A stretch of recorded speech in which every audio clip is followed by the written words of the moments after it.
की यावेळेस आपण वचनाकडे जाऊन प्रभू येशू ख्रिस्ताच्या प्रिय नावामध्ये पुन्हा एक बार आपणा सर्वांना सलाम. आणि आपण पटकन मागच्या आठवड्यात काय शिकलो त्याचं रिव्हिजन करू ना, कारण इथून जे प्रभूचं वचन येतं ते इथेच सोडून देण्यासाठी नाही आहे. त्याच्यातून आपल्याला काहीतरी शिकणं किंवा त्याच्याद्वारे आपल्यामध्ये काहीतरी बदल होणं, परिवर्तन होणं गरजेचं आहे. कारण त्याचं वचन सांगतं, परमेश्वरचं वचन सांगतं की त्याचं वचन जे आहे ते कधीच रिकामं परत येत नाही ना, कार्य केल्याशिवाय परत येत नाही. तर मागच्या वेळेचा विषय काय होता? चष्मा हातातच आहे. विजन विजन होता ना, दृष्टांत, दर्शन हा विजन होता. अंकल पण नव्हते त्यामुळे त्यांना पण ते हे होईल नव्याने. आणि आपण पटकन रिव्हिजन करू. विजन किंवा दृष्टांत, आपल्या जीवनामध्ये एक दृष्टांत असणं, एक दर्शन असणं किती गरजेचं ह्या विषयी आपण शिकलो. आणि 3 वी बद्दल आपण शिकलो. सांगाल का? विजय, विरोध. पहिलं तर सांगितलं विजन, दुसरं विरोध, हा, आणि तिसरं विजय. विजय. आपल्याकडे ज्यावेळेस दृष्टांत असतो जीवनामध्ये त्यावेळेस काय होतं? विरोध होतो. आणि जिथे ज्यावेळेस विरोध होतो त्यावेळेस देवाचं त्या ठिकाणी कार्य होणार असतं. जेवढं मोठं देवाचं कार्य असतं तेवढा मोठा विरोध असतो, आणि जेवढा मोठा विरोध असतो तेवढा मोठा देवाचा विजय असतो. 3 आपण मी ह्याच्यासाठी रिव्हिजन करत आहे कारण त्याच्या कंटिन्युएशन मधून मी पुढच्या विषयावरती जाणार आहे. तर 3 उदाहरण आपण बायबल मधून बघितलेले, ते आठवतात का? 3 पुन्हा कोणाचे उदाहरण आपण पाहिले? मागून जाते. हा, बरोबर. हा, आणि पहिला फर्स्ट वन नोहा. हा, नोहाचं आपण उदाहरण बघितलं की नोहाचं विजन होतं तारू बांधणं ना. स्पष्टरीतीने बायबलमध्ये लिहिलं नाही, पण लोकांनी त्याची थट्टा केली असेल, निंदा नालस्ती केली असेल की मूर्खासारखं काय पावसाचा एक थेंब नाही आणि तारू बांधणं. परंतु त्याचं विजन जे आहे, त्याचं फोकस जे कुठे होतं? देवावर होतं. आणि त्याचं विजन पूर्ण झालं आणि देवाचा त्या ठिकाणी विजय झाला. त्याच्यानंतर दुसरं उदाहरण आपण बघितलं दाविदाचं. दाविद राजा होण्याच्या आधी त्याचं विजन काय होतं? गल्यादाचा वध करणे. आणि त्याचा जो सख्खा भाऊच असतो अलियाब, तो काय करतो? त्याला विरोध करतो. परंतु त्याचा फोकस जे कुठे असतं? देवावरती असतो. तो गल्यादाचा वध करतो आणि त्याचा विजय होतो. आणि तिसरं उदाहरण कुणाला मिळाली का संधी नेहम्याचं पुस्तक वाचायचं किंवा ॲटलिस्ट एक अध्याय? नाही, ठीक आहे, पण वाचा, ते जरूर वाचा. नेहम्या संदेष्टा जो आहे, जो इस्रायलाची तटबंदी करण्यासाठी, येरुशलेमेची भिंत बांधण्यासाठी तो येतो. आणि किती त्याला विरोध असतात. ते 3 मोठे जे विरोधक आहेत त्यांची नावं आठवतात का? ही नावं लक्षात ठेवा, कारण मी सांगितलेलं ही नावं घेऊन आपल्याला त्या विरोधकाचा आत्मा बांधायचा आहे. सनबल्लाट, तोबिया आणि अरबी.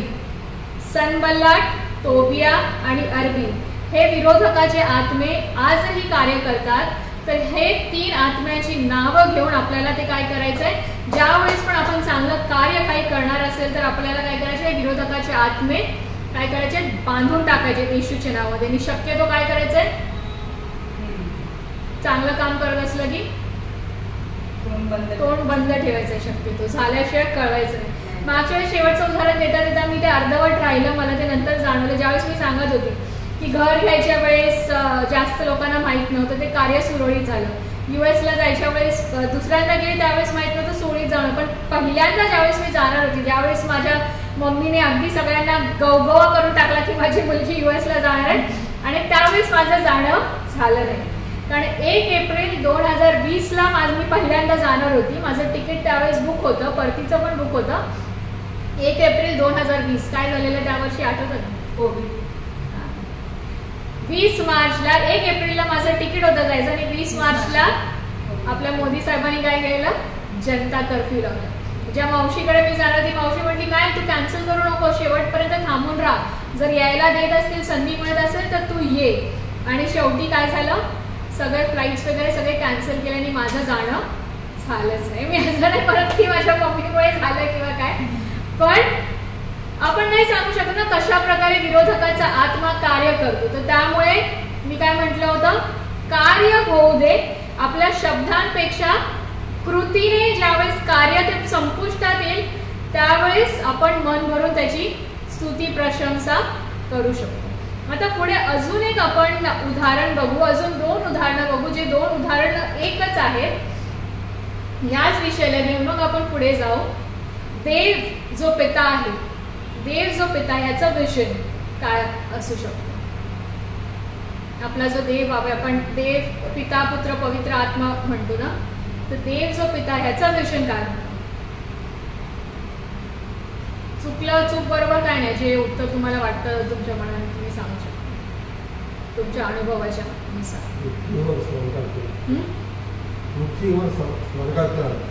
पृथ्वीवर स्वर्गाचं राज्य, एकदम बरोबर. अजून सार्वकालिक जीवन. सार्वकालिक जीवन तुम्हाला काय वाटतं ते?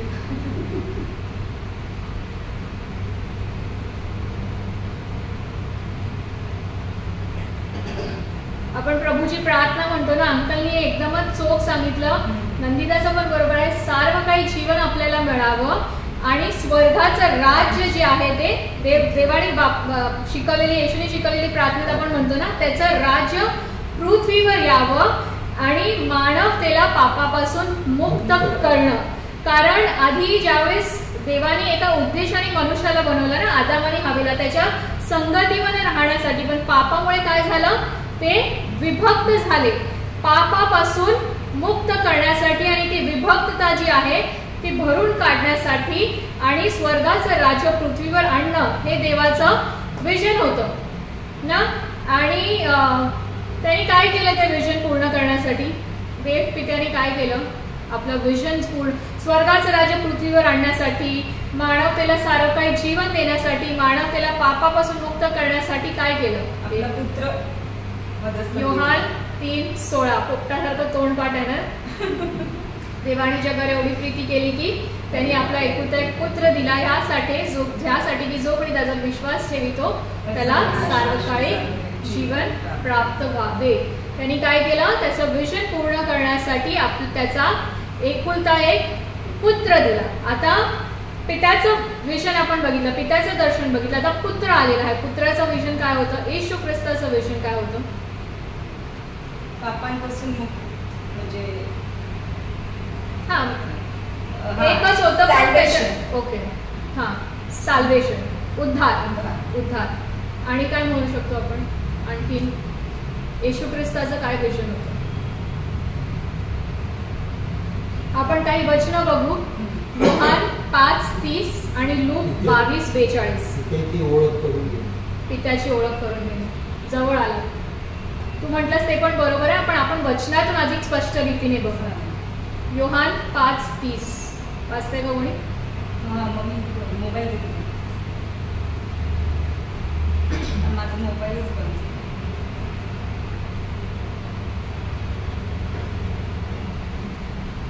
योहान 5:30 आणि लूक 22:42.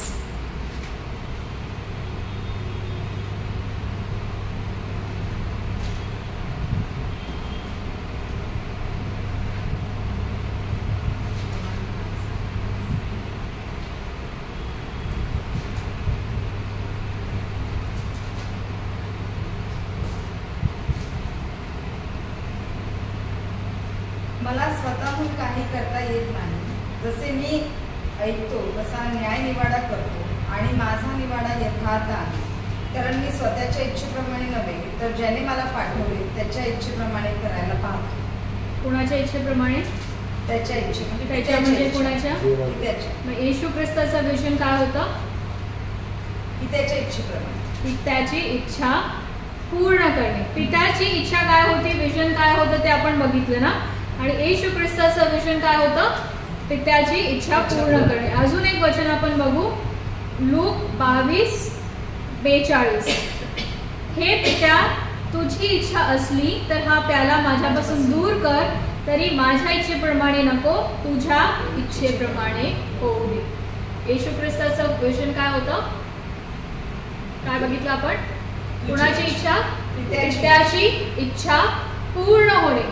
आणि आपण मागच्या वेळेस काय बघितलं? ज्यावेळेस आपलं विजन आणि देवाचं विजन एक होतं त्यावेळेस देवाचं कार्य त्या ठिकाणी होतं. ह्या ठिकाणी काय होतं? पित्याचं आणि पवित्र आत्मा त्यांच्यावर होताच. आणि पित्याचं आणि पुत्राचं काय होतं विजन, कार्य काय होतं, एकच होतं. पित्याचं विजन होतं स्वर्गाचं राज्य पृथ्वीवर येणं, मानवतेला पापापासून मुक्त करणं, सार्वकालिक जीवन देणं. आणि पुत्राचं विजन काय होतं, येशू ख्रिस्ताचं विजन काय होतं तर पित्याची इच्छा पूर्ण करणे. विरोध होता का त्या ठिकाणी? विरोध होता येशू ख्रिस्ताला? नव्हता. पण पित्याची इच्छा पूर्ण करण्यास आला होता. पित्याची इच्छा पूर्ण करण्यास आला होता, पण विरोध होता. विरोध होता. आणि ह्या मागच्या आठवड्यात जे आपण 3 उदाहरणं बघितले ना, नोहा, दावीद आणि नेहम्या, त्याच्यापेक्षा सर्वात जास्त आणि मोठा विरोध पित्याच्या कार्यासाठी येशू ख्रिस्ताच्या मार्गात होता. अगदी त्याच्या जन्मापासूनच. ज्यावेळेस मरियेला देवदूत सांगतो की तू गर्भवती राहशील, ती एक्सेप्ट करते ना, घाबरते आधी थोडीशी पण एक्सेप्ट करते. योसेफ लगेच एक्सेप्ट करतो का? योसेफ काय करतो, आधी घाबरतो मनात आणि काय विचार करतो की मी हिला नकळत सोडून देतो.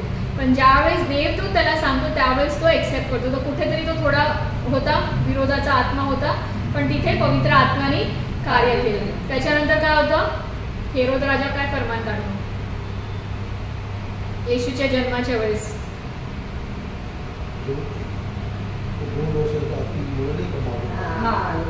सर्व लहान लेकरांना मारून टाकायला सांगतो ना. विरोध होता त्याचा. हो, तर तिथे काय होतो, दुसरा तो विरोध असतो. आणि त्याच्यानंतर जसं आपण बघितलं की अलियाब कोण होता दाविदाचा? अलियाब ज्यावेळेस दाविदाला विरोध करतो, गल्यादाला मारण्यापासून तिथून हुसकावलं होतं, अलियाब कोण होता? त्याचा मोठा वडील भाऊ होता, थोरला भाऊ होता ना. इथे आपण बघितलं योसेफ आधी थोडासा त्याचा विरोध असतो, पण तिथे पवित्र आत्मा कार्य करतो. हेरोदाचा विरोध असतो, तो बालकांना मारून टाकायला लावतो, त्याचा विरोध असतो, पण तरी पण तिथे पवित्र आत्म्याचं कार्य होतं. येशू ख्रिस्ताचा जन्म होतो. येशू ख्रिस्ताचा जन्म झाल्यानंतर विरोध थांबतो का? नाही थांबतो. तो मंदिरामध्ये जेव्हा शिकवायला जातो त्यावेळेस कोणाचा विरोध असतो? परुषी, शास्त्री, परुषी ना, त्या लोकांचा विरोध असतो की हा कोण आहे ना, आम्ही एवढे दिग्गज लोक, अगदी पूर्ण नियम पाळणारे आणि सगळं माहिती असणारे ना, तर ते लोक काय करतात, त्याचा विरोध करतात. पुढे जाऊन तो आपली टीम बनवतो ना, त्याची कोर टीम बनवतो, त्याचे शिष्य. तिथे होतं का विरोध? होतो ना. त्याच्याच लोकांचे, त्याच्या जवळचे लोक जे त्याच्यावर उठतात, बसतात, खातात, पितात, त्यातलाच एक काय करतो, त्याचा विरोध करतो, त्याला धरून देतो, यहूदा इस्करियोत. आणि दुसरा जो म्हणतो अरे मी तुझ्यासाठी जीव पण देतो, काय करतो, 3दा त्याचा नाकार करतो. देवाचं विजन होतं मानवाला पापापासून मुक्त करणे, स्वर्गाचं राज्य पृथ्वीवर आणणे आणि सार्वकालिक जीवन देणे. त्याच्यासाठी त्यांनी काय केलं, त्याच्या पुत्राला पाठवलं. पुत्राचं, येशू ख्रिस्ताचं विजन काय होतं, आपल्या पित्याची इच्छा पूर्ण करणे. आणि त्या ठिकाणी काय होतं, विरोध होतो. अगदी येशूच्या जन्मापासूनच विरोध असतो ना. योसेफाचा आधी विरोध असतो, मग हेरोद राजाच्या द्वारे, मग त्याचे जे शास्त्री परुषी असतात, त्याचे जवळचे लोक, अगदी त्याच्यावर उठणारे, बसणारे, खाणारे, पिणारे जे प्रिय लोक असतात ते त्याचे विरोध करतात. येशू ख्रिस्ताबरोबर जर हे झालं तर मग आपण हीच केली मुली ना. तर ते येशू ख्रिस्ताने प्रत्येक गोष्टीमध्ये काय केलेलं आहे, आपल्याला कित्ता घालून दिलेला आहे. त्याच्या स्वतःच्या लोकांनी त्याला नाकारलं, त्याचा विरोध केला, पण परमेश्वरचं कार्य त्या ठिकाणी थांबलं का? नाही थांबलं ना. देवाचं कार्य पूर्ण झालं आणि काय झालं, विजय झाला. येशू ख्रिस्ताचा विजय झाला. त्यामुळे आपण ते वचन बघू, येशू ख्रिस्ताने देवाची इच्छा पूर्ण केली, देवाचं कार्य त्या ठिकाणी पूर्ण केलं. कशासाठी आपण बघू, रोम 8:37 रोम 8:37. उलट पक्षी ज्याने आपल्यावर प्रीती केली त्याच्या योगे या सर्व गोष्टीत आपण महाविजयी ठरतो. आपण काय ठरतो? महाविजयी ठरतो. येशू ख्रिस्ताच्या विजयामुळे आपण काय ठरतो? महाविजयी ठरतो. त्यामुळे आपल्याकडे पहिले तर काय असलं पाहिजे? विजन असलं पाहिजे, दृष्टांत असला पाहिजे, दर्शन असलं पाहिजे. त्याच्यामध्ये विरोध हे येणारच. आपण एवढे उदाहरणं बघितले. सर्वात मोठं उदाहरण आपण येशू ख्रिस्ताचं बघितलं. ज्या ठिकाणी मोठं देवाचं कार्य होणार असतं त्या ठिकाणी काय होतं? मोठा विरोध होतो. आणि ज्या ठिकाणी मोठा विरोध होतो त्या ठिकाणी मोठा विजयही होतो. आणि आपल्याला त्या आशेला धरून राहायचं, त्याच्यात टिकून राहायचंय की आपण येशू ख्रिस्तामध्ये महाविजयी आहोत. शेवटी विजय हा आपलाच आहे. कधी? ज्यावेळेस त्याची इच्छा आणि आपली इच्छा, त्याचं विजन आणि आपलं विजन, त्याचं कार्य आणि आपलं कार्य ज्यावेळेस अलाइन होतं, एक होतं त्यावेळेस. तर हे आपण विजन बद्दल बघितलं नाही. आता ह्यावेळेस आपण पहिलं वचन आपण कोणतं वाचलेलं आठवतंय का? योहान 5. आता आजच्या याच्यामध्ये परत आपण वाचू दे. फिलिपिकरास पत्र ह्याचा 30वा अध्याय आणि 14वं वचन. फिलिपियन्स 3:14. ख्रिस्त येशूच्या ठाई देवाचे जे बरील पाचारण त्या संबंधीचे बक्षीस मिळवण्यासाठी मर्यादेवरील खुणेकडे मी धावतो, हेच एक माझे काम. तो काय म्हणतो? मर्यादेवरील खुणेकडे मी धावतो.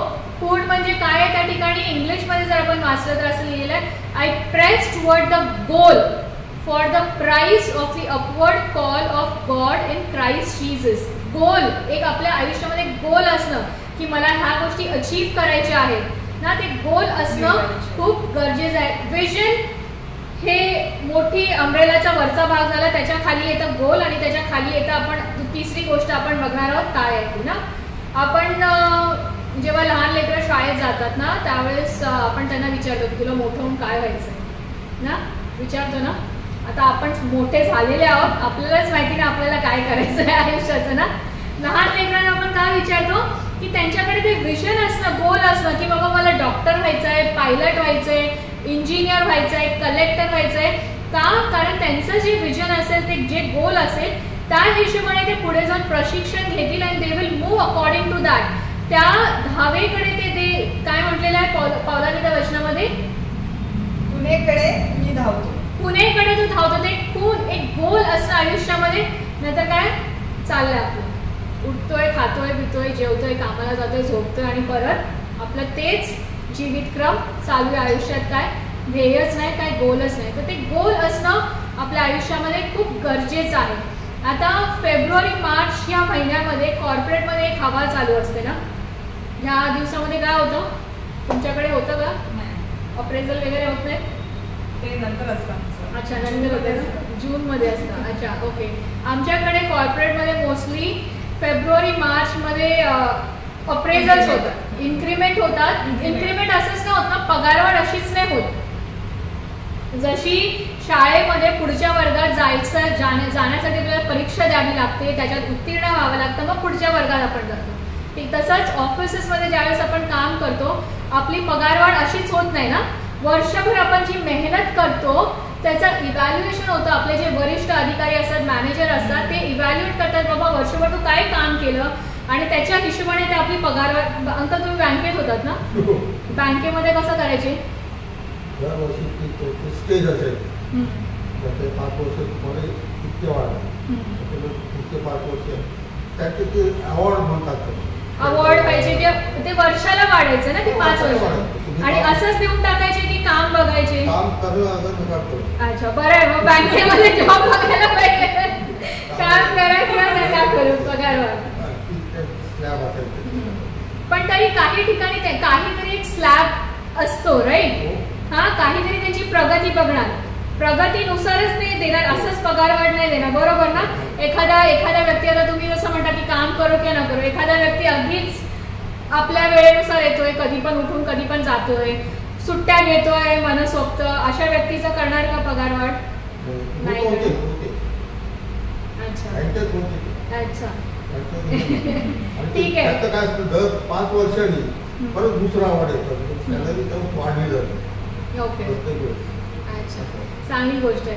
तर आमच्या इथे कॉर्पोरेटमध्ये ह्यावेळेस काय होतं, ह्या दिवसामध्ये फेब्रुवारी मार्चमध्ये आमचे अप्रेझल्स होतात. अप्रेझल्स होतात म्हणजे आमचं परीक्षा घेतल्यासारखीच असते की वर्षभर तुम्ही काय काम केलं, पण वर्षभर काय काम केलं त्याच्यासाठी आम्हाला गोल्स दिलेले असतात, एक ध्येय दिलेलं असतं की वर्षभरामध्ये तुम्हाला हे टार्गेट्स आहेत, हे टार्गेट्स तुम्हाला अचीव्ह करायचे, ह्या हिशोबाने तुम्हाला काम करायचं आहे.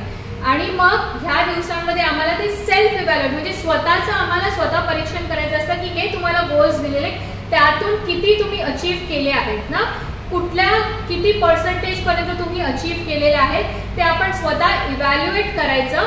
आणि मग ते मॅनेजर बघतो की बाबा हा जे इथे बोलत आहे की हा मी हे केलं, खरंच त्यांनी केलंय का वर्षभरात. मग त्या हिशोबाने ते काय करतात, रेटिंग देतात आणि मग त्या हिशोबाने मग अकॉर्डिंगली आमची पगारवाढ केली जाते ना. मग काय होतं, आधी गोल्स असतात, आधी ध्येय दिलेलं असतात की तुम्हाला वर्षभरात हे ध्येय हे गोल्स पूर्ण करायचे. मग तुम्ही स्वतः इव्हॅल्युएट करा की ते गोल्स तुम्ही कितपर्यंत पूर्ण केलेत. त्याच्यानंतर तुमचं मॅनेजर बघतो की तू जे बोलतेस की मी हे केलंय ना, ते खरंच केले का, आणि मग त्या हिशोबाने तो रेटिंग देतो आणि मग आमची पगारवाढ होते ना. अशीच होत नाही तर त्याच प्रकारे आपल्या ख्रिस्ती जीवनामध्ये, आपल्या वैयक्तिक जीवनामध्ये आपल्याला एक गोल सेट करणं, जसं म्हटलं मी मागच्या वेळेस म्हटलं होतं की नवीन वर्षाचा हा पहिला महिना ऑलमोस्ट आता 26 तारीख संपत आलेली आहे, तरी 11 महिने आपल्याकडे आहेत. आपल्याकडे जीवनामध्ये एक विजन असतं. लहान लेकरं काय करतात, विजन बोर्ड बनवतात ना. आपण जसं रेझोल्युशन करतो, विजन बोर्ड, अरे मला ह्या महिन्यामध्ये हे करायचंय, मला म्युझिक शिकायचंय, मला जिमला जायचंय, मला वजन कमी करायचंय.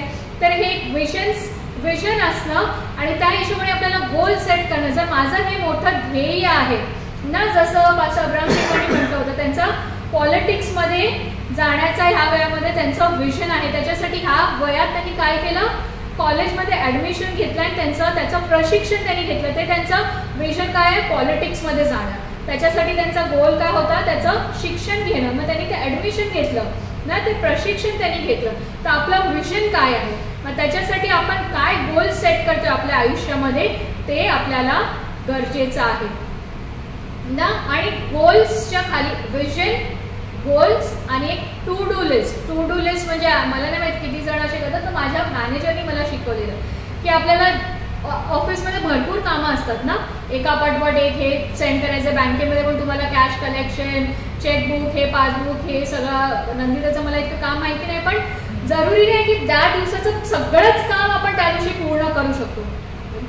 प्रत्येक वेळेस ते संभव होत नाही ना, तर त्यामुळे आपल्याला काय करावं लागतं, एक लिस्ट बनवावी लागते प्रायोरिटी बेसिसवर की बाबा हे माझे आजचे काम आहेत, त्यातून जे सर्वात महत्वाचे आहेत, महत्वाचे जे आहेत ते आज मला संपवायचेच आहेत. बाकीचे उरले तर ते मी काय करू शकतो, पुढे ढकलून उद्या करू शकतो. तर जेव्हा मी TCS जॉईन केलेलं 15 वर्षापूर्वी, तेव्हापासून मी ही प्रॅक्टिस फॉलो करते. आणि केवळ ऑफिसच्या कामासाठी नाही तर घरातल्या कामासाठी पण विचार कालच मम्मीला चांगली गोष्ट, चला कोणीतरी आहे माझ्यासाठी. मी रात्री झोपायच्या आधी किंवा ऑफिस मधून निघायच्या आधी माझी लिस्ट तयार असते की आज हे करायचंय आणि उद्या आल्यावर मला हे राहिलेलं आहे तर मी हे उद्या येऊन करणार आहे. मग घरी आल्यावर मला काय करायचंय त्या कामाची सुद्धा माझी यादी. लिटरली मला भांडी घासायची आहेत, कचरा टाकायचा आहे, झाडू मारायचा आहे. मी सांगते का, कारण मी एकटी राहते. मी सकाळी मशीन लावलं, बाहेर कपडे वाळत घातले, माझी खिडकी बंद असते. कामाच्या नादात रात्री उशिरा आली, मग खाली दादाकडे वगैरे जाऊन आली, उशीर झाल्यावर बाहेर खिडकी कशाला उघडायला जाणार ना, रात्री मच्छरांना आमंत्रण, खिडकी बंद आहे. मग ते जर माझ्या लिस्टमध्ये लिहिलेलं नाही तर मी विसरून जाते की बाहेर कपडे वाळत घातलेले.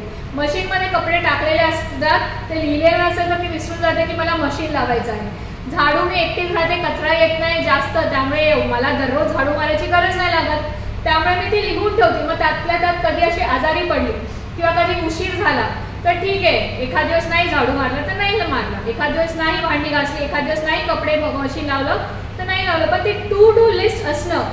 त्याच प्रकारे वीकेंडला मला कोणती कोणती कामं करायची. आणि ज्यावेळेस आपल्याकडे हे गोल्स नसतात, ज्यावेळेस हे टू डू लिस्ट नसते, त्यावेळेस काय होतं, आपल्या आयुष्याचं ध्येय आपण कधी कधी हरवतो ना. मग कधी असं वाटतं ऑफिसची जर माझी कामं संपलेली असतील किंवा मी ते टू डू लिस्ट बनवली नसेल माझी ना, तर आज काय काम, ऑफिसमध्ये जाऊन काय काम नाही, माझी सगळी कामं झालेली. मग काय होतं, आपण कंटाळा करतो ना.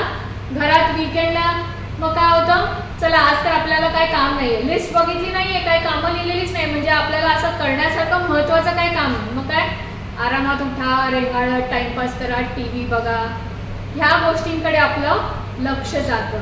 त्यामुळे आपल्या आयुष्यामध्ये ह्या नवीन वर्षामध्ये आपल्याला हे सुरुवातीपासूनच करायचं आहे. पहिल्या महिन्यापासूनच आपल्या आयुष्यात एक ध्येय असणं ख्रिस्ती जीवनासाठी, की ख्रिस्तामध्ये आपल्याला काय करायचं. मागच्याच वेळेस मी मागच्या आठवड्यात सांगितलं की त्याच्यासाठी आपल्याला वयाची अट नाही आहे ना, की आता माझं एवढं वय झालंय किंवा मी अजून खूप लहानच आहे किंवा खूप तरुणच आहे किंवा वय झालंय तर आता नाही. आपल्याकडे जोपर्यंत आपलं आयुष्य आहे तोपर्यंत देवाचं कार्य आपल्या जीवनामध्ये संपलेलं नाही आहे. त्यामुळे आपल्याला काय करायचं आहे, जेव्हा आपलं विजन असेल ना, देव आपल्याला अजून शक्ती देईल. तुमची शक्ती काय होईल, गरुडासारखी, like an eagle you will renew ना, गरुडासारखी नवीन होईल असं दिलेलं आहे ना देवाने. नाहीतर मग काय होईल, मग ते झालं, आमचं आयुष्य संपलं, आम्ही खूप जगलो, सगळं करून झालं, आता मरायला मोकळे ना, असं आपलं हे होऊन जातं. का, कारण आपल्याकडे विजन नाहीये, ध्येय नाहीये. त्यामुळे आपल्याला प्रार्थना करायची, देवाला सांगायचंय की देवा, आयदर आपल्याकडे विजन आहे तर आपल्याला ते विजन, आपले गोल्स, आपली टू डू लिस्ट देवाकडे ठेवायची आहे, किंवा देवाला सांगायचं आहे की तू मला विजन दे, तुझ्या कार्यासाठी मला तू विजन दे, दृष्टांत दे, मला हेल्प कर माझी गोल सेटिंग करण्यासाठी, की ह्या वर्षामध्ये माझे जे ध्येय आहे ते पूर्ण करण्यासाठी, ही माझी लिस्ट आहे ती पूर्ण करण्यासाठी तू मला सहाय्य कर. आणि ते दर दिवशी कसे पूर्ण करायचे, कोणत्या गोष्टी महत्वाच्या प्रायोरिटी बेसिसवर आपल्याला करायच्या, त्याची आपल्याला काय करायचंय, टू डू लिस्ट करायची.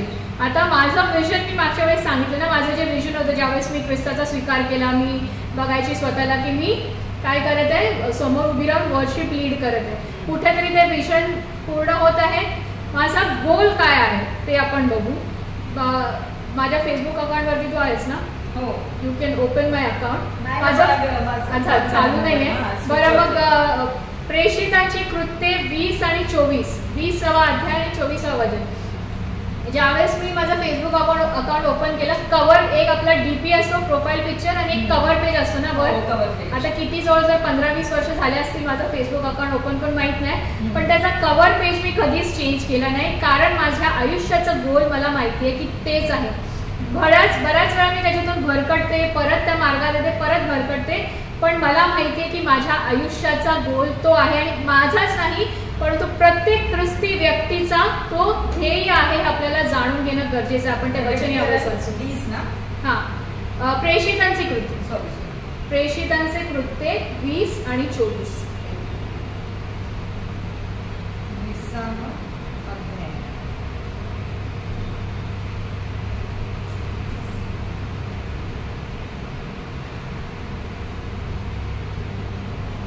मी कशाचीही काळजी करीत नाही, मी आपल्या प्राणांची किंमत एवढी सुद्धा करत नाही, यासाठी की मी आपली धाव आणि देवाच्या कृपेची सुवार्ता निश्चितार्थाने सांगण्याची जी सेवा मला प्रभू येशूपासून प्राप्त झाली आहे ती शेवटास न्यावी.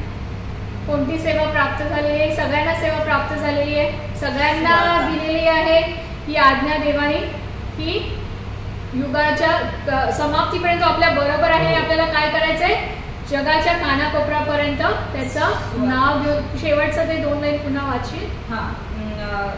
प्रभू येशूपासून प्राप्त नाही ना, यासाठी की मी आपली धाव आणि देवाच्या कृपेची सुवार्ता निश्चितार्थाने सांगण्याची जी सेवा मला प्रभू येशूपासून प्राप्त झाली आहे. देवाच्या कृपेची सुवार्ता सांगणे हे आपलं काय आहे, प्रत्येक ख्रिस्ती व्यक्तीचं काय आहे, ध्येय आहे. आणि ध्येय आपल्याला कुणापासून प्राप्त झालेलं आहे,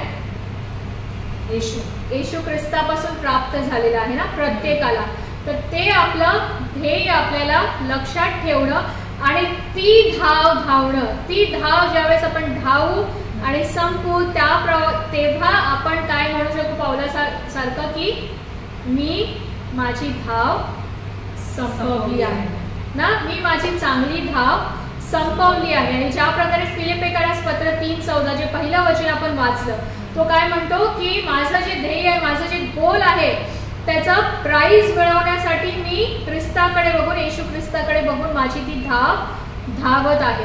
आपल्याला ते आपण ज्यावेळेस स्पर्धेमध्ये भाग घेतो त्यावेळेस आपलं फोकस काय असतं की जे प्राइज असतं, जे गोल असतं ते जिंकणं. तर ख्रिस्ताच्या राज्यामध्ये ख्रिस्तासारखं होणं, ख्रिस्ताच्या सोबत होणं हे आपलं गोल असणं पाहिजे. तर ह्या ठिकाणी पाऊल आपल्याला काय करतो, पुढे चालत राहण्याचा, मागे कितीही मागे जे झालं ते आपल्याला काय करायचंय, मागे सोडून द्यायचंय.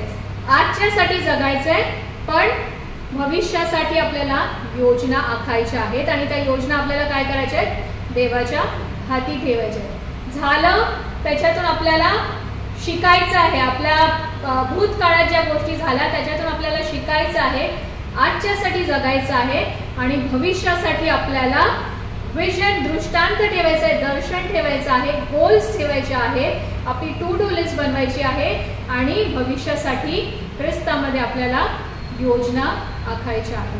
त्यामुळे आपल्याला काय असणं गरजेचं आहे,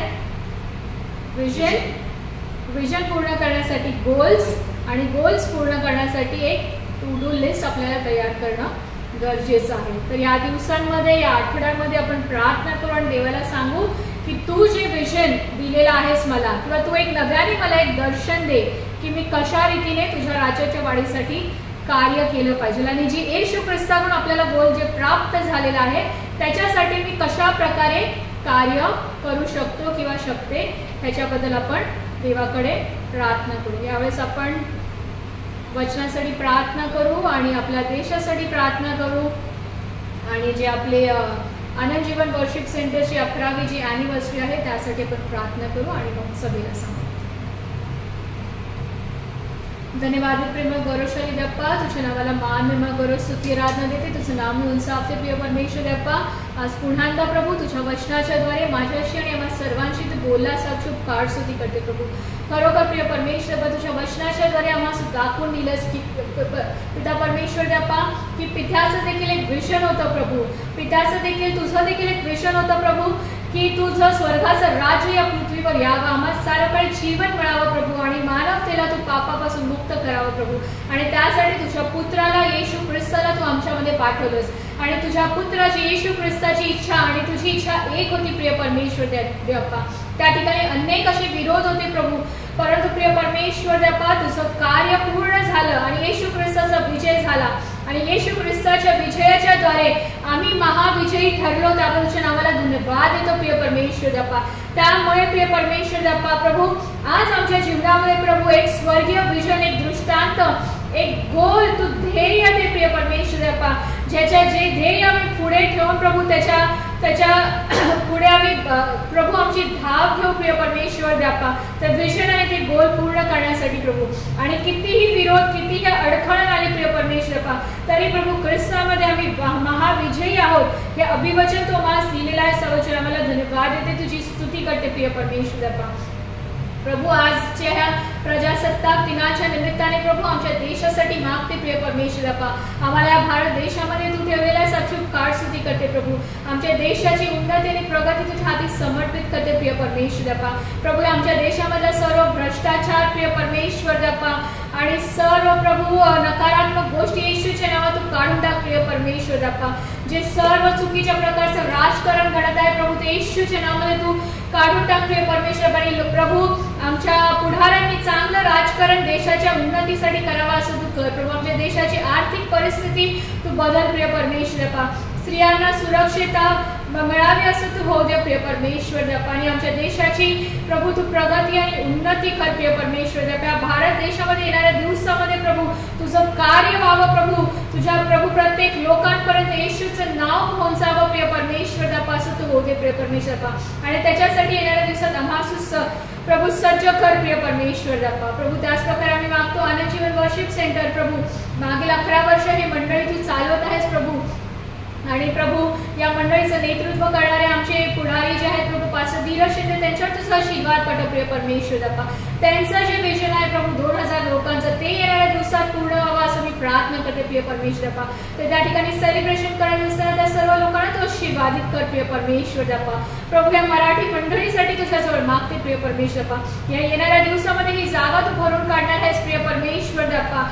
आणि नवीन बुधलांमध्ये नवीन द्राक्षरस तू भरणार आहे सवचन आम्हाला धन्यवाद देते प्रिय परमेश्वर बाप्पा. आणि त्याच्यासाठी तू माझी निवड केलेली आहे सच्चूप काळ स्तुती करते प्रभू.